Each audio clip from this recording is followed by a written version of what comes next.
ils disent, lorsque je serai grand, je serai comme tel papa, telle maman. Mais nous, lorsque nous courons et que nous voulons grandir, notre modèle c'est Christ. Nous voulons être comme Christ, atteindre la stature de Christ.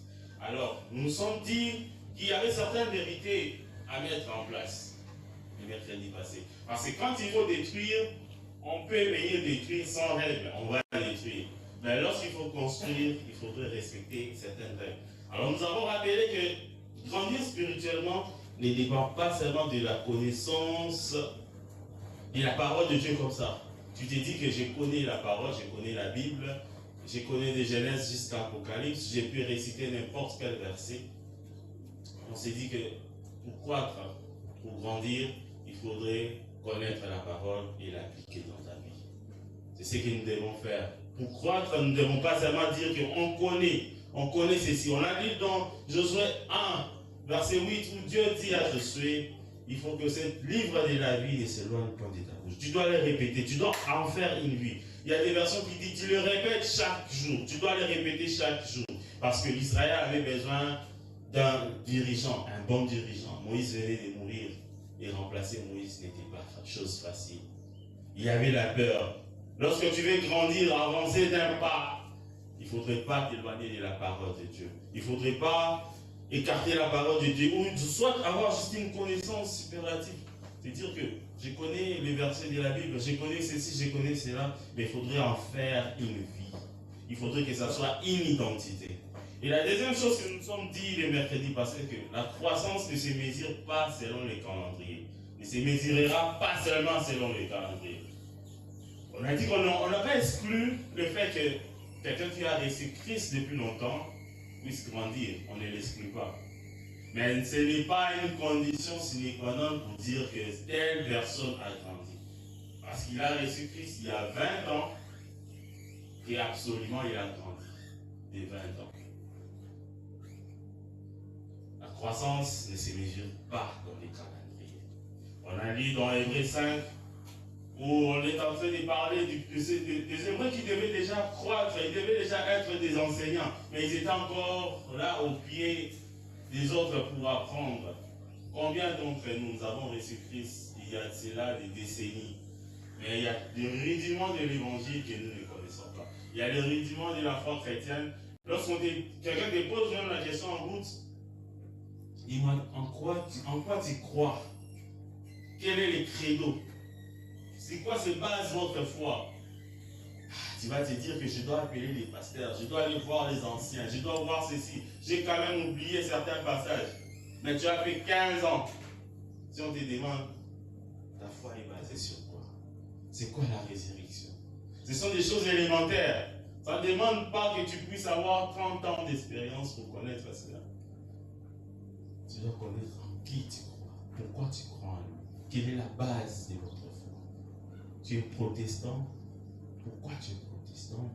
Tu es pentecôtiste, pourquoi tu es pentecôtiste? Mais il y a des choses, lorsqu'on nous pose ces questions, ça nous semble tellement difficile. C'est pourquoi on a compris que la croissance ne dépendait pas du calendrier. Mais la croissance dépend de comment est-ce que tu vas appliquer la parole dans ta vie. Comment est-ce que ta relation avec le Seigneur est en train de croître.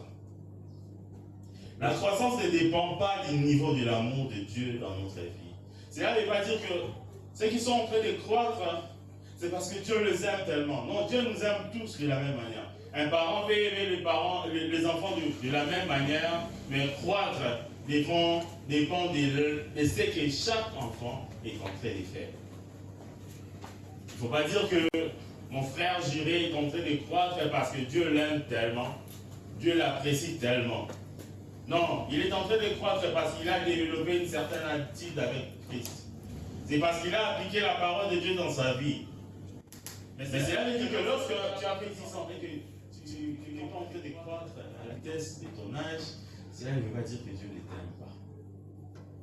La croissance ne met pas en exergue, ne met pas en doute l'amour de Dieu sur notre vie. Et ne change pas notre identité. La croissance n'est pas attachée au service à l'église. Quatrième des choses que nous avons dit. C'est pas parce que tu viens servir, tu viens chaque fois servir. et tu sers mal, et tu te dis que je vais croître parce que je suis actif à l'église. On s'était dit la fois passée, on peut être actif à la manière d'Ananias et Saphira. Tu trempes le Seigneur dans le service. Tu es là présent, tu réponds à tout, tu réponds à chaque appel, mais tu trompes le Seigneur. Tu es en train de cacher certaines choses. Tu peux être là actif à la manière de Géasi, attaché à ta propre gloire, attaché au bien matériel, attaché, tu es en train de servir parce que là où on t'a dit que tu dois servir, tu seras exposé devant les gens. Ah, tu dis que telle personne va me voir. Tu as des objectifs quand tu viens servir. Tu sers à la manière de Géasi. Cela ne veut pas dire que tu vas grandir. Tu ne vas pas grandir. Parce que tu ne sers pas dans la vérité. Tu ne sers pas Christ dans la vérité. Nous nous sommes dit, il faudrait que nous puissions servir Dieu à la manière de Nicodème. Quels que soient les titres qu'il a, il soit docteur de la loi, mais il cherche à comprendre ce que dit les Écritures. Il cherche à faire la volonté de Dieu. Il cherche à connaître ce que Dieu veut. Il cherche à connaître ce qui est la vérité. Combien d'entre nous recherchons encore Christ?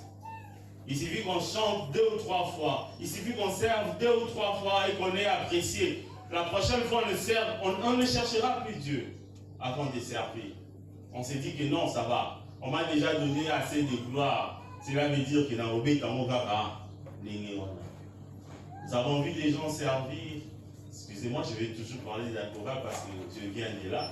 Je ne chantais pas. Je vous assure que je ne chantais pas. Je jouais aux instruments. Il y a des gens en train de préparer un culte, mais tellement qu'ils ont très bien chanté le dimanche passé, ils disent que Bio Bantou te vous savez. Qui te dit que Dieu sera au rendez-vous encore ce dimanche? Tu ne l'as pas cherché, tu n'agis pas, tu ne travailles pas selon sa volonté. Qui te dit que le prochain dimanche, au prochain rendez-vous, il sera là? Oui, il va utiliser Bio Bantou, mais tu ne vas pas utiliser Dieu. On voudrait faire des choses à notre manière parce qu'on nous a appréciés. Ces jours-là, j'ai chanté telle chanson, je vais le répéter encore parce qu'on m'a apprécié. Et on s'était dit, on devait aussi agir comme Joseph d'Arimathie. Dans la cachette, il a offert un endroit pour mettre le corps de Jésus avant la résurrection. Combien d'entre nous servons encore dans les secrets sans faire de bruit? Et il suffit que tu donnes $1000 ces jours-là de la collecte. Tu vas voir un frère, tu te dis, bon, je te dis ça seulement parce que Dieu m'a parlé ces jours-là. J'ai donné $1000 sur le moment-là.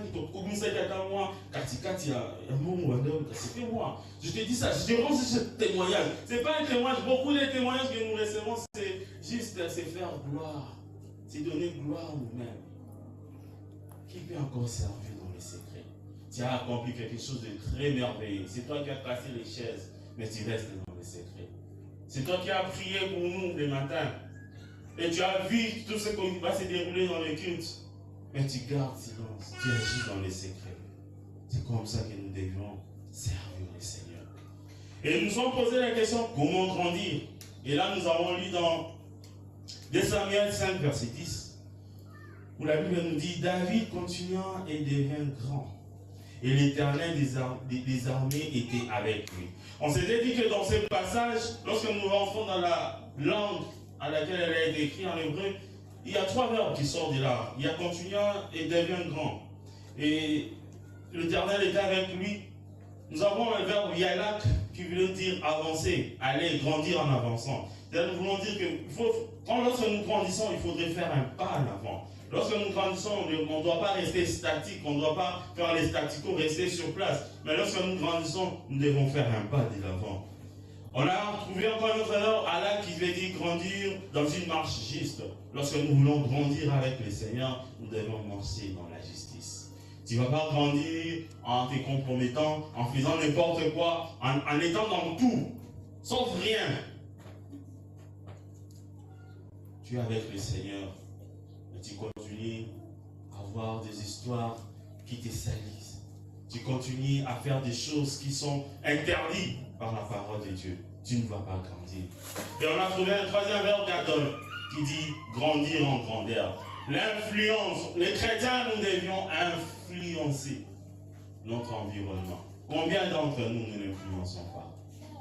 On s'était dit même qu'il y a quelqu'un, il trouve une maison et le numéro de la parcelle c'est 666. Il refuse catégoriquement de prendre la maison. Parce que Marc était la bête. La planeuse a référencé. Même les numéros de téléphone, lorsqu'il choisit une signe, ça finit par 666. Ah Seigneur, tu ne veux pas me dire que je vais aller à l'enfer peut-être. Les chrétiens devront apprendre à influencer notre vie. Quel que soit ce qui arrive, quel que soit là où nous sommes, lorsque nous avons de l'influence, nous grandissons en grandeur, en stature. Nous ne devons pas avoir peur des sorciers. Nous ne devons pas avoir peur de ceux qui ont la magie. Combien de gens nous avons quitté même des services, nous avons quitté là où on était en train de travailler, parce qu'on a dit que les chefs, c'était nos cultures. Tu dis, Seigneur, je quitte le travail. Non, c'est une opportunité pour toi d'agir, de célébrer le nom du Seigneur en ces lieux et d'impacter. Daniel n'a pas fui. Daniel et ses amis n'ont pas fui. Joseph, à ce qu'il n'est pas moïse dans la carte d'Israël, c'était en Égypte. Et ce sont ces occultistes-là qui ont reconnu en toi, ton Dieu là est plus grand que notre Dieu. Lorsque nous avons peur, c'est que nous n'avons pas assez grandi. C'est que nous ne sommes pas dans la bonne marche avec le Seigneur. Et nous avons tellement peur de ces choses. Et alors nous avons commencé à citer les facteurs qui nous permettent de grandir, ce qui favorise la croissance. Nous avons commencé par dire, le premier facteur c'est un langage amélioré. Un chrétien qui est en train de croître n'aura plus le même langage qu'un enfant. Il change de langage. Il a un langage amélioré. Nous sommes allés de l'illustration où les disciples sont dans la barque avec le Seigneur. Et il y a le vent qui arrive, qui fait balloter. Ils sont en train de faire des choses à leur manière et puis ils disent il y a une photo là, c'est monsieur qui doit se réveiller. Pourquoi est-ce que lui laisse tranquille? Et les cris qu'ils ont envoyés, c'est Seigneur, tu ne vois pas que nous sommes en train de périr. Et toi tu dors. Là, c'était les cris d'enfants. On s'est dit que dans le cri des enfants, il y a tout et sauf rien. Tu ne sais pas imaginer de quoi il est en train, et pourquoi est-ce qu'il est en train de crier. Il peut crier si fort. Et vous arrivez et vous dites, le moustique m'a piqué. Mais tu as crié, c'est comme si tu avais vu un serpent. L'expression d'enfant. Les disciples ont crié, ils ont crié à Jésus. Ils ont dit à Jésus, tu ne vois pas que nous sommes en train de périr. Parce qu'ils n'avaient pas grandi, parce qu'ils étaient encore enfants. Mais lorsqu'ils ont grandi, nous verrons le même disciple utiliser la parole pour faire lever un paralytique. Nous allons voir le même disciple accomplir de grandes choses. Quand nous avons dit grandissons ensemble dans notre langage. Devant un problème, nous ne devons pas avoir peur. Nous devons parler. Parler. Parce que derrière nous, il y a le plus grand. Il y a celui qui est plus grand que celui qui est dans le monde. David, devant Goliath, ne s'est pas donné la peine de savoir l'historique de Goliath, comment est-ce qu'il est devenu si grand. Tout ce que lui savait, c'est que Goliath est en train de faire, c'est profaner le nom du Seigneur. Et lui, il devait réagir, parler à ses problèmes. Pourquoi nous passons si des moments, des temps à voir nos problèmes, à examiner nos problèmes, à retracer l'historique, à vouloir chercher même ceux qui sont à la source. Savoir la source n'est pas savoir la source, mais au nom de Jésus-Christ, tu peux refouler ces problèmes-là. Parce que le nom de Jésus, il ne demande pas de connaître combien de personnes ont souffert de ta maladie pour te guérir. Il suffit d'invoquer son nom et de lui parler. Un langage amélioré. Nous devons tous avoir un langage amélioré. Mais toujours dans ce même ordre aujourd'hui, nous allons parler du deuxième point. L'abandon des paroles insensées. Après avoir eu un langage amélioré, où tu sais parler aux problèmes, où tu sais proclamer ce que Dieu a dit dans ta vie, nous devons aussi abandonner quelque chose. Ce sont des facteurs qui nous permet de grandir, qui favorise la croissance, c'est lorsqu'on abandonne des paroles insensées. Ephésiens 5:4 dit qu'on n'entende ni des paroles déshonnêtes, ni des propos insensés, ni des plaisanteries, choses qui sont contraires à la bienséance. qu'on entende plutôt des actions de grâce.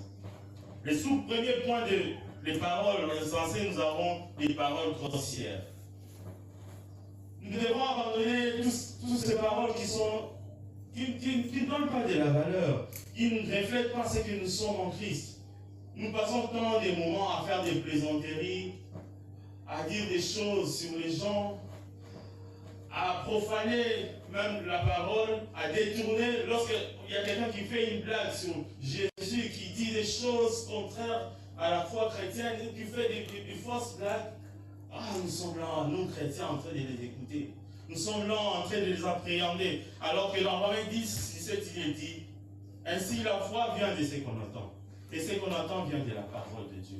Nous ne sommes pas appelés à propager des paroles grossières. Nous ne sommes pas appelés à propager des paroles insensées. Mais la seule chose que nous sommes appelés à propager, c'est l'évangile de Christ. Mais chrétiens que nous sommes, pourquoi nous ne grandissons pas, nous passons beaucoup de temps dans des paroles insensées?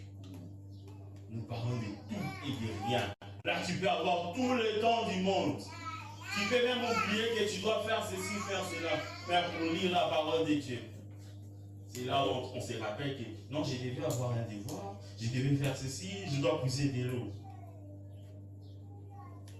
Pourquoi nous devons abandonner les paroles comme ça? Parce que la parole de Christ, la parole de Dieu, c'est cette parole-là que nous sommes appelés à méditer dans notre vie, à répéter dans notre vie. Je ne nous interdis pas de faire des blagues.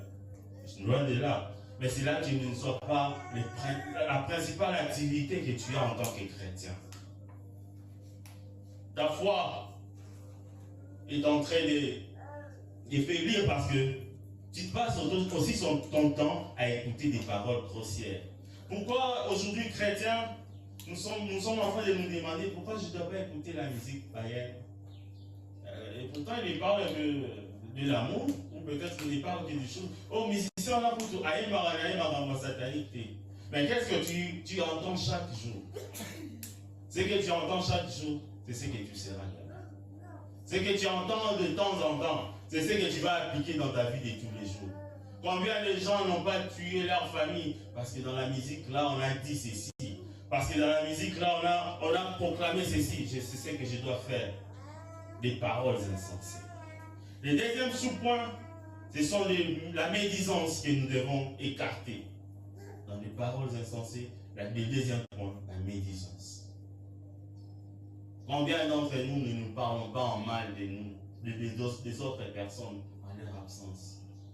Lorsque tu vas visiter quelqu'un, au lieu de te mettre à prier pour les erreurs que l'autre a commis, mais tu es là, allant de maison après maison, de frère après frère. Oh, tu sais, mon frère, tu sais, on doit vraiment prier pour le frère Jiré.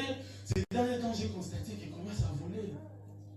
Il commence à voler. Et puis, ce n'est plus dans la prière de continuer à parler. Moi aussi, l'autre fois, j'avais remarqué que j'avais 10 000 francs. Mais lorsqu'il est parti, les 10 000 francs aussi est parti. La médisance. Nous ne grandirons pas si nous continuons à aller de lieu en lieu, parlant en mal de notre église. Oui, nous sommes humains. L'église est constituée des humains. Il peut y avoir des fautes. Mais comment veux-tu recevoir quelqu'un dans l'église, quelqu'un de nouveau? Comment veux-tu parler de Christ à quelqu'un lorsque quand toi tu arrives déjà, tu es en train de tuer ton église par la médisance? Tu dis, d'ailleurs là l'église, vous critiquez les pasteurs, vous critiquez les anciens, vous critiquez les membres, nous critiquons. Et à la fin de compte, tu dis, frère, lui, comment il a dit l'église? L'église, c'est parce que c'est ce que toi tu as sémé en lui. La médisance. Comment quelqu'un de nouveau peut se confier à nous? Parce que lorsqu'il vient juste de te dire que tu vois, hier je suis tombé dans telle ou telle chose, prie pour moi, il est sincère. Mais demain il entend parler de ça chez tout le monde. Comment veux-tu grandir pour grandir? Notre but, ce n'est pas grandir seul, mais grandir aussi. Tu ne peux pas grandir lorsque quelqu'un vient se confier en toi. À toi, et toi tu lui racontes à tout le monde. Voyez dit comment on va sécréter. Être mature aussi, c'est être dans les secrets. Toi tu parles de tout et de rien. Il suffit qu'on te parle des choses. Il suffit que tu remarques quelque chose, tu parles à tout le monde. Et aujourd'hui, les gens sont découragés. Même les relations entre parents et filleul n'existent plus comme d'antan. Parce que les gens, ils racontent tout. Si nous pouvons croître, tous croître, et aider les gens qui ont besoin d'aide, quand ils se confient en nous, ce n'est pas pour que nous allons les critiquer auprès d'autres personnes. Les paroles insensées, nous devons les abandonner. C'est un facteur important pour nous, pour notre croissance. Troisième point, c'est l'attitude dans le service. Lorsque nous avons grandi, nous savons servir les seigneurs. Éphésiens 6, 7 dit, servez-les d'une manière agréable, comme pour les seigneurs et non pour des hommes. Celui qui a grandi prend au sérieux les services qu'il rend à Dieu. Il ne les prend pas à la légère. Il ne vient pas seulement pour venir, mais il travaille avec sérieux. Il travaille de manière à rendre cela agréable au Seigneur. Mais combien d'entre nous, lorsque nous nous observons, est-ce que nous prenons au sérieux le service pour le Seigneur? Est-ce que c'est un service agréable? Ne dit-on pas que nous sommes les gars, papa, maman, c'est ce que le monde dit. On peut acheter aussi bailler alors qu'on n'a pas les terrains. Nous sommes les foot et l'onde. Mais nous voyons dans la Bible Dieu promettre, vous me servirez, et il dit je vous bénirai. Est-ce que lorsque nous nous rendons dans les services de l'Éternel, lorsque nous venons à l'église et que nous servons-nous en tant que des personnes matures, ou tu prends à la légère le service que tu rends à Dieu? Un facteur qui va identifier ta croissance, c'est lorsque tu sais prendre au sérieux le service de Dieu. Dans 1 Corinthiens 15, 58, il dit, ainsi mes frères et sœurs, bien-aimés, soyez fermes et inébranlables. Dans notre service que nous rendons au Seigneur, nous devons être constants et stables. Il suffit qu'on te dise quelque chose de mal, tu regrettes d'avoir servi le Seigneur ces jours-là. Tu n'es pas encore mature. Lorsque nous sommes encore en train d'être instables parce que quelqu'un nous a dit quelque chose, nous a fait des reproches ou nous a blâmés et que tu dis demain tu ne vas plus servir le Seigneur, cela prouve à suffisance que tu n'as pas encore grandi. Il nous demande d'être ferme et inébranlable. Quel que soit ce qui arrive, quelles que soient les choses qui arrivent, il peut y arriver les choses de la vie, des difficultés dans la vie. Mais tu te dis, je sers le Seigneur. Je suis en train de servir le Seigneur. Pourquoi cette situation m'arrive? Lorsque tu es un homme adulte, tu peux savoir que il peut t'arriver que tu sers le Seigneur, mais qu'il ne te donne pas encore ce que tu as demandé. Il peut t'arriver que tu sers le Seigneur, mais que tu sois encore malade dans ta santé. Il peut t'arriver que tu serves le Seigneur, mais derrière toi, il y a des choses qui se passent dans la maison. Lorsqu'on a grandi, on saura voir autre chose. On va arriver sur ce point, sur la vision. Mais c'est lui qui a grandi. Lorsqu'on a grandi, on sert tous dans les entreprises, on va dans les affaires. On sait qu'il y a des moments où ça ne marche pas. Mais heureusement pour nous, nous ne servons pas un homme, nous servons le Seigneur. Il ne va jamais oublier cela. Même si aujourd'hui ça ne marche pas, ça finira par marcher. Lorsqu'on a assez grandi, on saura que le Seigneur ne nous oubliera pas. Comme il a dit dans Exode 23, verset 5, vous servirez l'Éternel, votre Dieu. Et il bénira votre pain et votre eau. Et il éloignera la maladie du milieu de vous. Il n'y aura dans ton pays ni femme qui avorte, ni femme stérile. Je remplirai les nombres de tes jours. Le travail que nous rendons à Dieu n'est pas sans résultat. Nous ne venons pas faire le bénévole. Ah, ça, nous devons le dire. Quand nous venons servir, ce n'est pas que, ah, Nazar attend, Nicolas, la suis-moi attend, la rencontre est un protocole. Hein? Ou bien parce que ces derniers temps, je n'ai pas du boulot. Pour m'occuper, je vais commencer à essuyer les chaises. Servir Dieu n'est pas une action occasionnelle, mais c'est un engagement. Lorsqu'on a grandi, on saura que ce n'est pas occasionnel. C'est un engagement, un acte que tu prends. Tu prends la décision, tu te dis, aujourd'hui, je sers le Seigneur. Travail ou pas travail, moi je sers le Seigneur. Que j'aie des enfants ou pas, je sers le Seigneur. Parce que nous avons identifié dans notre vie beaucoup d'autres personnes. Ils servaient les Seigneurs lorsqu'ils étaient chômeurs. Mais une fois que Dieu lui donne un petit travail de 150 $, il fouille les Seigneurs. Tout ce qu'il cherchait, c'était un petit boulot. Et pour lui, c'est ça la récompense. Je te dis, frère, sœur, ce que tu as là est encore petit par rapport à ce qu'il prépare. Amen. Parce que tu as commencé à les servir, il est en train de fructifier tes affaires, tu te dis, laisse-moi me détacher de lui avant qu'il m'appelle. En temps plein. C'est encore petit ce que tu vois. Et quand il dit dans la Bible qu'il éloignera la maladie, certainement il éloignera. Combien de fois nous ne nous sommes pas tenus ici devant, ayant la fièvre devant nous. Mais le Seigneur nous fortifie pendant que nous sommes là. Nous ne sommes pas tombés. Nous sommes rentrés, la maladie est partie. Servons le Seigneur. Servons-le avec sérieux. Prenons un engagement de le servir avec sérieux. Et ce passage nous dit qu'il faut le servir de mieux en mieux. Le travail de Dieu ne se fait pas en cachant ce que tu as, le potentiel, le don qu'il dépose en toi. Tu sais très bien jouer du piano, tu sais très bien faire ceci, mais tu t'es dit que je ne vais pas faire ça. Qu'est-ce qu'ils vont me donner en retour? Je préfère aller faire ça quelque part où on va me donner quelque chose. Mais tu ne sais pas ce que tu es en train de rater, mon frère, ma soeur. Tu ne sais pas ce que tu es en train de rater. Les dons qu'il a mis en toi, tu dois l'exploiter pour son service. Il ne l'a pas mis pour que tu partes les gaspiller ailleurs. Dieu ne nous donne pas, ne nous munit pas de dons pour que ça soit premièrement utilisé par le monde. Parce que notre mission, c'est de peupler le royaume des cieux. Et ces dons-là, il te les donne pour ramener les gens à lui. L'autre point que nous allons voir, l'autre facteur, c'est une participation dans les activités sans condition. Des fois, il nous arrive, lorsque nous avons des activités, nous avons des moments de prière, nous avons des moments d'évangélisation. Certains n'y participent pas. Certains nous disons que nous devons rester à la maison. NASA évangéliste aider. C'est ce que nous nous disons. Je ne suis pas ancien, je ne suis pas tel ou tel autre. C'est un travail réservé à ceux qui viennent chaque jour à l'église.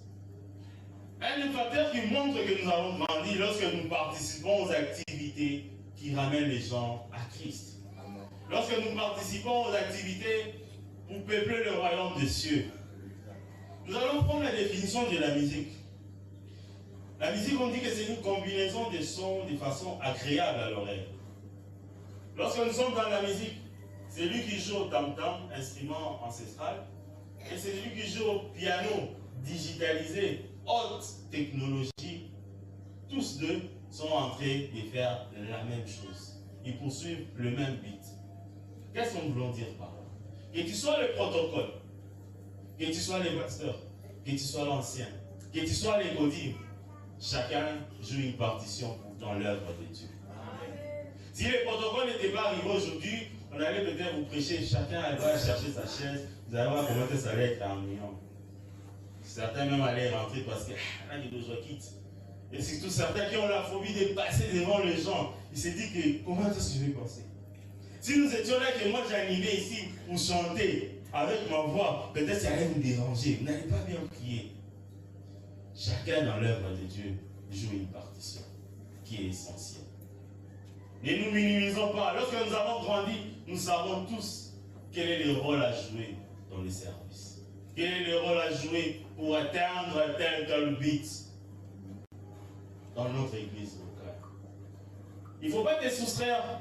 Nous avons l'habitude de nous soustraire. Ah, Makamouana est bisoté. Makamouana est bisoté. Non. Un chrétien qui a grandi, un facteur qui prouve que tu as grandi, c'est lorsque tu sais participer et tu sais amener ta pierre, ta contribution dans l'œuvre de Dieu. Dans le secret. Même lorsque personne ne te connaît, personne ne remarque, tu peux agir. Autre point qui est un facteur pour nous de la croissance, c'est lorsque nous savons offrir à Dieu. Sans compter. C'est lui qui a grandi. Un enfant qui a grandi n'attendra pas l'appel de son père ou de sa mère pour dire papa, je t'envoie même $100 pour que tu achètes ceci ou cela. Lorsqu'on a grandi, on sait que je dois envoyer quelque chose à mes parents. On sait que je dois faire ceci ou cela. Combien de fois nous ne nous trompons pas, nous trompons le Seigneur. Lorsqu'il est, c'est le moment des offrandes, on a des doigts qui ont des yeux à l'intérieur, on sait voir, on sait faire passer les bons billets. Ah, pire même, des fois on amène des billets déchiquetés là qu'on donne à l'église. Mais ça, on va billet, parce que quand c'est ce que je vais amener à l'église. Lorsque tu as grandi, tu sauras quoi offrir à ton Dieu. Lorsque tu as grandi, on ne va pas te pousser, te rappeler à chaque fois qu'il y a collecte. C'est toi-même, tu vas le mettre dans ta tête parce que tu as grandi. Tu sais que tu dois amener quelque chose dans la maison de notre Dieu. Genèse 22, on parle d'Abraham qui a offert son fils. Lorsqu'on a grandi, on n'a pas de choses qu'on met à l'écart. On dit que Dieu ne touchera pas. Je ne peux pas venir avec ma voiture parce que Dieu, il risque de me le demander. Je ne peux pas amener telle ou telle chose parce que je peux entendre parler Dieu dans mon cœur, me demander de lui donner. Lorsqu'on a grandi, on sait que c'est lui qui l'a donné. Il peut te le demander et te donner encore plus que ce que tu lui as donné. Amen. Abraham, s'il avait refusé de donner, son fils n'allait pas connaître Dieu à la dimension de Jéhovah Jireh. C'est lui qui prouve. Il ne pouvait pas le connaître à ce niveau-là. Lorsque tu retiens quelque chose, tu ne veux pas offrir à Dieu. Tu es en train d'éviter une nouvelle dimension du Seigneur dans ta vie. Tu ne veux pas croître dans la connaissance de Christ. Tu ne veux pas croître dans la connaissance de Dieu. Tu veux tout réserver, que tout soit pour toi. Tu as peur de donner quelque chose. Je me rappelle une fois, j'étais venu ici à l'église, j'avais quelque chose dans ma poche. Et le Seigneur me convainc dans mon cœur de donner cela. En même temps, je vois un message qui entre, il n'y a plus de lait pour la petite. Entre les deux, ça devient difficile. On a fini par donner. Mais le lendemain, on a acheté des boîtes pour lui. Amen. Donne à Dieu. Débarrasse-toi de ce qu'il a mis. Qu'est-ce qu'il a mis entre tes mains? Donne-le lui. Il sait comment te les redonner au centime. Il saura comment est-ce combler les trous. Il saura comment faire en sorte que ce que tu as puisse être conservé. N'ayons pas peur de donner au Seigneur. Un des facteurs qui prouve que nous avons grandi, c'est lorsque nous savons. Nous savons que lorsque je vais à l'église, je ne vais pas choisir des billets au hasard, mais je prépare mon offrande. Parce que je veux voir le Seigneur. Je vais dans la maison du Seigneur. Et je dois apporter quelque chose dans la maison du trésor. Lorsqu'on a grandi, on ne doit pas te rappeler. Et toi-même, tu sais qu'à tel moment, c'est le moment des offrandes. J'ai déjà mon offrande. J'ai déjà ceci à apporter. Lorsqu'on a grandi, on sait partager. Les enfants, des fois, tu lui achètes un jouet, mais lorsque tu lui demandes juste que tu essaies, ou tu es juste en train de déballer son cadeau, il est en train de crier. Donne-moi mon cadeau. C'est comme si tu vas t'enfuir avec. C'est ça la plupart des chrétiens, c'est ce que nous faisons. Dieu nous a donné. Et lorsqu'il nous demande juste de contribuer dans son œuvre, tu lui dis même Seigneur, je n'ai rien. Tu prends même le luxe de le tromper, tu dis Seigneur, je n'ai rien. Grandissons ensemble. Apprenons à donner au Seigneur. L'autre point à part donner, c'est donner soi-même. Oui, parce que nous pouvons sauter premier pour dire je vais donner tout ce que j'ai. Mais est-ce que tu sais te donner toi-même au Seigneur? Amen. Tu sais t'offrir toi-même au Seigneur. Dans la même histoire d'Abraham et Isaac, Isaac avait la possibilité de fuir. Oui, je me suis toujours dit, j'ai lu cela, j'ai dit, Isaac pouvait fuir. Parce qu'il ne voyait pas clair. Le vieux, ce qu'il était en train de faire, c'était pas clair. On va vous offrir. Oui, on a tout ce qu'il faut pour offrir. Mais l'élément principal là, l'offrande là, et ça va. Non, mon corps seulement. Isaac pouvait fuir. Mais Isaac a accepté de se donner comme Christ. Qui a accepté de donner sa vie pour nous. Est-ce que nous sommes prêts à nous donner pour Christ? Est-ce que nous sommes prêts à nous offrir nous-mêmes à Christ? Pas offrir nos biens, mais nous offrir nous-mêmes. Nous donner nous-mêmes à Christ. Lorsque nous avons atteint ce niveau-là, c'est que nous avons grandi. Quand nous avons grandi, ce n'est plus les biens que nous donnons, Seigneur, c'est nous-mêmes. Nous nous offrons nous-mêmes. Combien de fois nous chantons Namikabi, est-ce que tu as mis Kaba, solo bien à rythme et à zéro. Des autres, ça la moins bien à ma tour. Des fois, nous nous réservons. Nous ne voulons pas que le Seigneur nous appelle. Nous ne voulons pas que le Seigneur nous utilise. Nous sommes en train de fuir son appel. Nous ne voulons pas qu'il se serve de nous. Nous sommes bien partants qu'ils prennent notre voiture, qu'ils prennent notre maison, on va chercher une autre. Mais nous-mêmes, on a encore des choses à faire. On ne veut même pas que le Seigneur nous utilise. Avant d'arriver ici, à ma tête, le pasteur est venu une fois nous voir à l'hôtel. J'étais à l'hôtel avec mon père qui me dit que l'année prochaine, tu vas revenir ici. Tu auras du boulot. C'est passé comme ça. Mais quand j'arrive à Kinshasa, j'ai senti que le Seigneur est en train de m'appeler à faire quelque chose. Mais je ne savais pas que les deux choses-là s'étaient liées.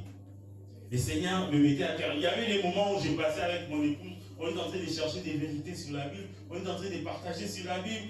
C'est comme si on ira prêcher demain. Tout ça, la même chose après sortir.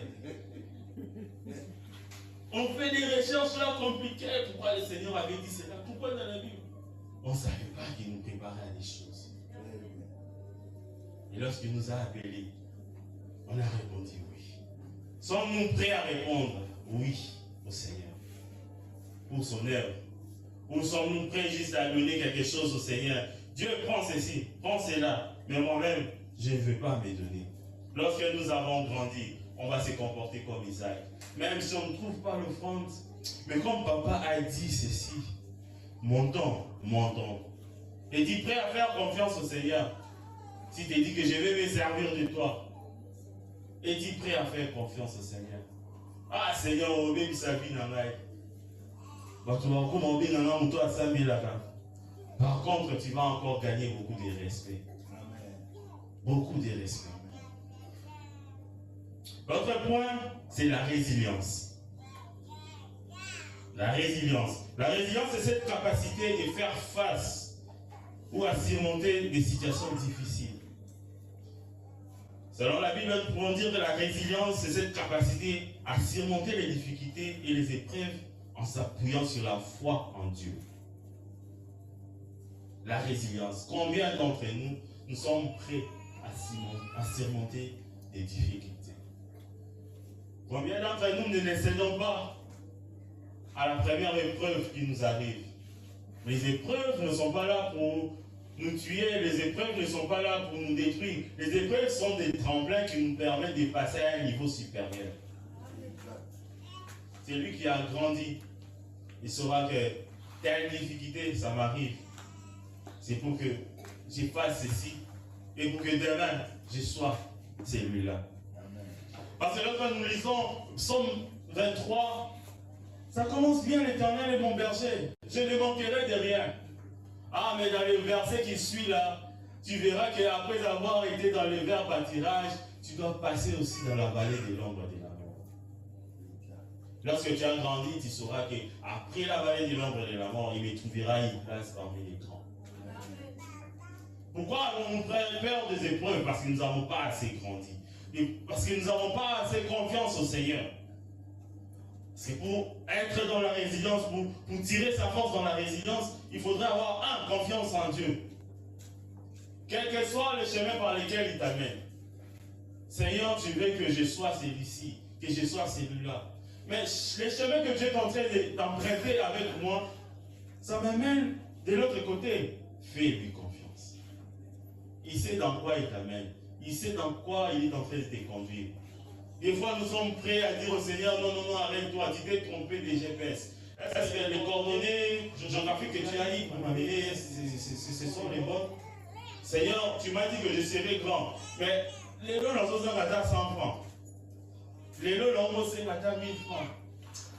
Seigneur, essaie un peu de revoir ta promesse. Peut-être que tu avais cité le nom d'une autre personne. Moi, j'avais mal entendu. Non, ce qu'il t'a promis, c'est ce qu'il fera. Quelles que soient les difficultés, quelles que soient les épreuves. La deuxième chose qui nous donne la force pour être résilient, c'est la persévérance dans la foi. Persévérance dans la foi. Or, la foi est une ferme assurance des choses qu'on espère. Une démonstration de ce qu'on ne voit pas. Il fallait qu'on dise même ce qu'on voit au loin, mais on ne les voit pas. Mais tu dois démontrer cela. Les épreuves sont contraires à la promesse.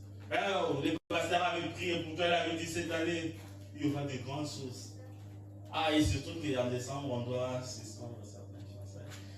Tu t'es dit que non, Seigneur, tu m'avais dit que c'est cette année. Continue à espérer. Aie la foi. Sois persévérant. Il faut persévérer dans la foi. Crois, démontre, continue à démontrer cela. Même si les événements qui arrivent dans ta vie sont contraires. Peut-être qu'aujourd'hui tu ne vas pas manger. Mais Dieu t'a promis cette année, il fera de grandes choses avec toi. Peut-être qu'aujourd'hui tu manques d'enfants. Il n'y a pas d'enfants dans ta famille. Continue à croire. Continue à persévérer dans la foi. Même à la dernière minute, il va s'élever. Parce qu'il n'est pas un fils de l'homme pour se repentir de ce qu'il t'a dit. Il ne va pas les changer. On a dit qu'il faudrait voir la souffrance comme un tremplin pour grandir. Et il faudrait en dernier lieu tirer sa force en ayant l'espérance en Christ. Christ en nous, l'espérance de la gloire. Amen. Tu dois toujours avoir un regard meilleur pour le lendemain. Toujours avoir un regard qui te permet de voir que demain sera meilleur qu'aujourd'hui. Quelles que soient les difficultés. Et lorsqu'on a grandi, on sait les faire.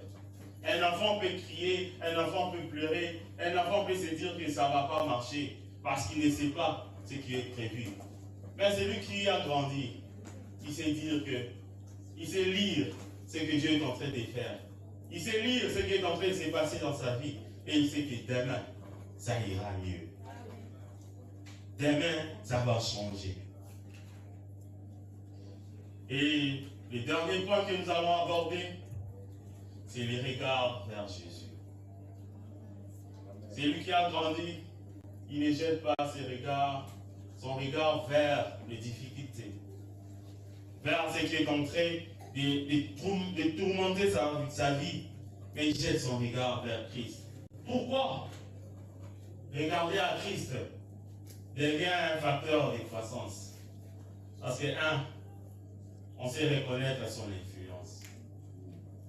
Philippiens 2, avant 6 verset 8, il est dit, et ayant paru comme un simple homme, il s'est humilié lui-même, se rendant obéissant jusqu'à la mort, même jusqu'à la mort de la croix. C'est pourquoi Dieu l'a souverainement élevé et lui a donné les noms au-dessus de tout autre nom.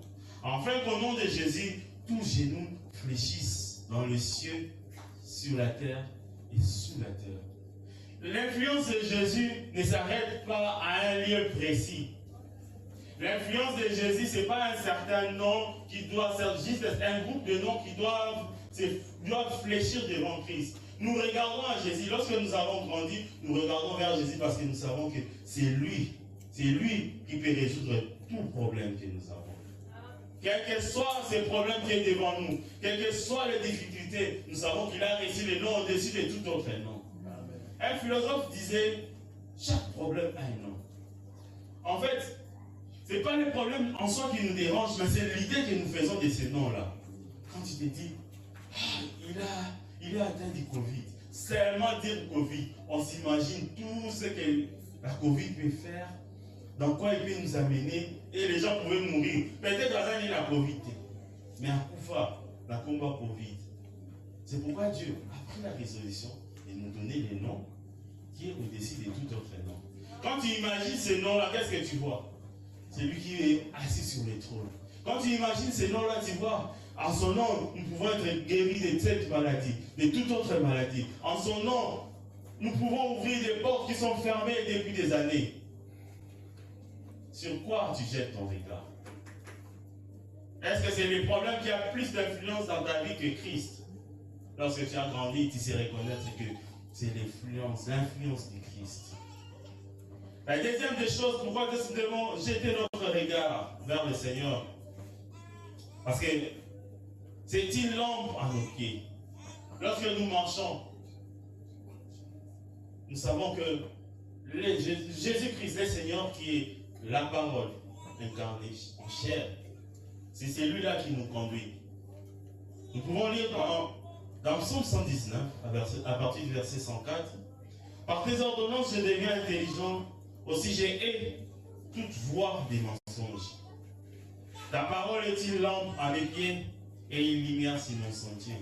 Je jure, je me tiendrai d'observer les lois de ta justice. » Nous regardons au Seigneur parce que c'est lui qui nous éclaire. C'est lui la lumière du monde. Quelles que soient les difficultés, grâce au Seigneur Jésus-Christ, nous savons voir les bouts du tunnel. Avec Christ, tu peux avoir l'espoir de sortir de ce qui est en train de te déranger.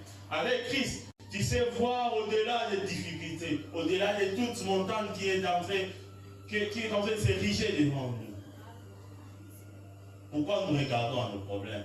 C'est parce que nous n'avons pas assez de connaissances de Jésus-Christ. C'est parce que nous n'avons pas assez grandi et nous ne voulons pas grandir. Nous voulons continuer à perdicher comme le disciple dans la barque. Seigneur, tu ne vois pas que nous sommes en train de périr. Jette ton regard vers le Seigneur. Jette ton regard. Le troisième point, pourquoi nous devons regarder au Seigneur Jésus-Christ? Nous devons regarder au Seigneur parce que nous nous souvenons de l'œuvre de la croix. C'est sur la croix qu'il a tout vaincu. Nous allons lire dans Nombre 21, verset 8, on dit, « L'Éternel dit à Moïse, fais-toi un serpent brûlant et place-le sur une perche. Quiconque aura été mordi. » Tu peux être... nous sommes mordis chaque jour par des problèmes de la vie. Il y a tant de choses qui sont en train de nous mordre. Nous sommes en train de crier. Et qu'est-ce qu'on dit? Tout quiconque qui aura été mordi, il les regardera, conservera la vie. C'est l'œuvre de la croix qui nous a rachetés. Pourquoi nous regardons à ce qui a été fait dans notre vie, de ce qui a été accompli? Pourquoi nous sommes en train d'exalter à tout moment les œuvres du diable dans notre vie? As-tu oublié l'œuvre de la croix? Avons-nous oublié pour conserver la vie?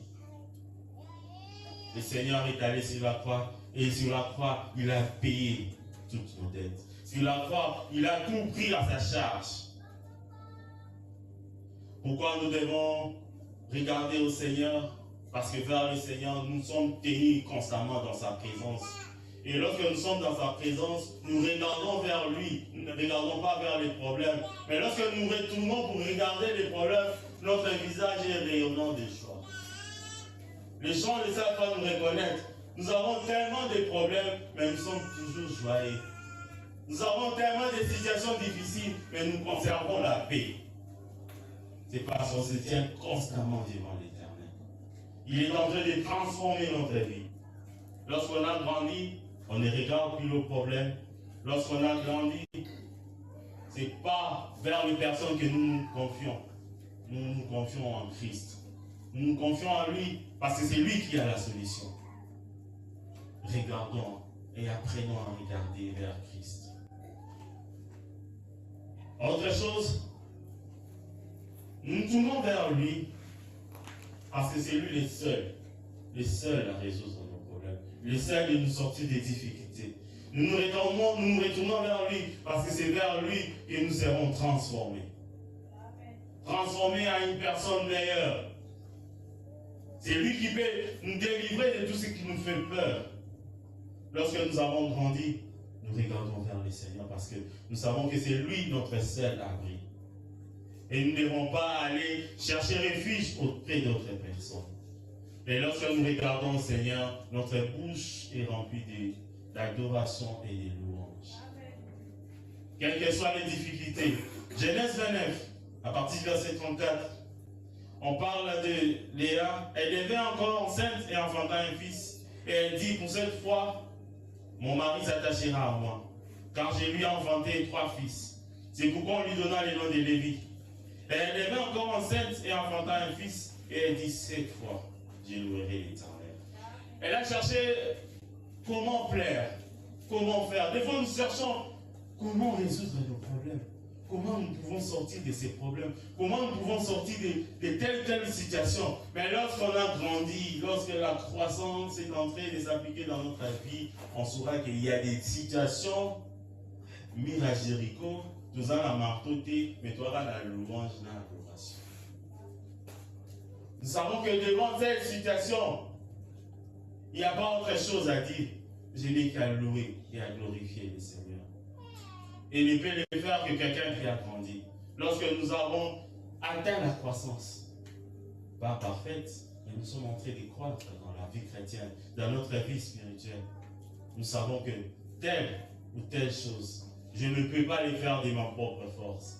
Telle ou telle chose, je ne peux pas l'écarter, je ne peux pas l'éradiquer. Mais tout ce que je sais faire, c'est me tourner vers Jésus, les louer, les glorifier, l'adorer pour ce qu'il est en train de faire. Est-ce qu'aujourd'hui, combien d'entre nous ne sommes pas en train de pleurer, nous ne sommes pas en train de nous lamenter pour des situations qui nous arrivent? Grandissons. Lorsque nous allons grandir, nous saurons qu'il y a des situations qui vont partir parce que nous sommes en train de louer le Seigneur. Nous sommes dans la prison, les chaînes vont nous laisser tranquilles parce qu'ils sentent l'adoration. La Bible nous dit que l'Éternel siège au milieu des louanges.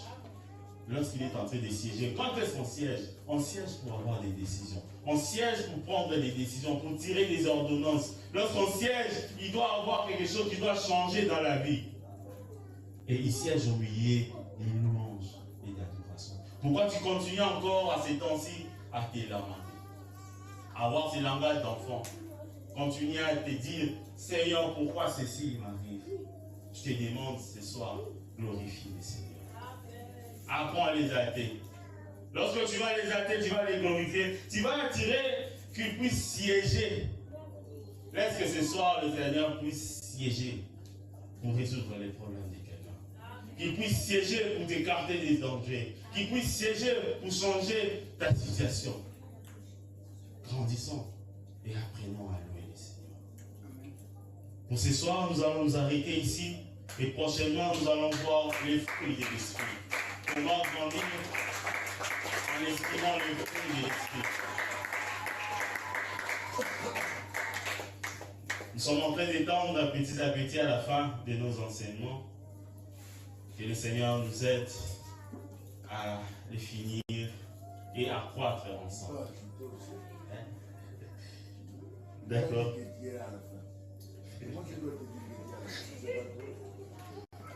D'accord, je l'ai suivi. Nous sommes à la fin de nos enseignements pour aujourd'hui.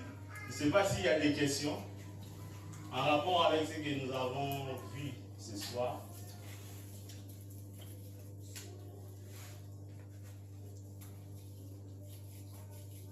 Sinon, nous allons nous lever et passer un moment dans la prière qui sera notre TP. Comme je l'ai dit, ce sont les enseignements. Il y a aussi des TP. Qu'est-ce que, parmi les facteurs que nous avons cités ce soir, qu'est-ce que tu as identifié dans ta vie et qu'est-ce que tu n'as pas identifié? Peux-tu te lever et demander au Seigneur de t'aider à croître?